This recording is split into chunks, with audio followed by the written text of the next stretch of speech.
Hi friends, இன்றைக்கி ஸ்கூலுக்கு ஆஃபீஸ்க்கு போகிறவங்களுக்காக லஞ்ச் பாக்ஸ் ரெசிபி ஒன்று சொல்கிறேன். அது என்னென்னா மாங்காய் சாதம். அது எப்படி செய்யலான்னு பார்க்கலாம்.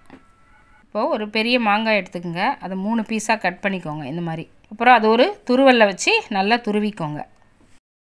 இப்போ ஒரு வாணலியில் 3 ஸ்பூன் எண்ணெயை ஊற்றிக்கிங்க. அது சூடானதும் 1/2 ஸ்பூன் கடுகு போடுங்க. அது வெடித்ததும் 1 ஸ்பூன் உளுத்தம்பருப்பு போடுங்க. அப்புறம் 1 ஸ்பூன் கடலைப்பருப்பு போடுங்க. ரெண்டையும் கொஞ்சம் செவக்க ப்ரௌன் ஆகிற வரைக்கும் வருங்க. அப்புறம் ஒரு 3 பச்சை மிளகாயை நறுக்கி போடுங்க. கொஞ்சம் கருவேப்பிலை சேர்த்துக்கோங்க. அப்புறம் அந்த துருவின மாங்காயும் அதில் போட்டு நல்லா ஒரு வதக்குங்க. இப்போது அதில் ஒரு 1/2 ஸ்பூன் மஞ்சப்பொடி, 1 ஸ்பூன் மிளகாய் பொடி, தேவையான உப்பு போட்டு எல்லாத்தையும் நல்லா ஒன்றா ஒரு 2 நிமிஷம் வதக்குங்க. அதுலேயே ஒரு 1/2 ஸ்பூன் பெருங்காயத்தை போட்டு எல்லாம் நல்லா ஒன்றா சேர்ந்த மாதிரி கலருங்க.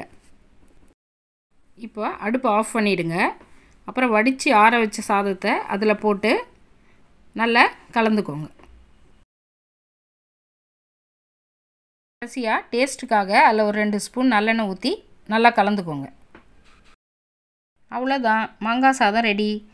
இது கூட சிப்ஸு அப்பளம்லாம் வச்சு சாப்பிட்டா சூப்பராக இருக்குங்க. லைக் அண்ட் சப்ஸ்கிரைப் பண்ணுங்கள்.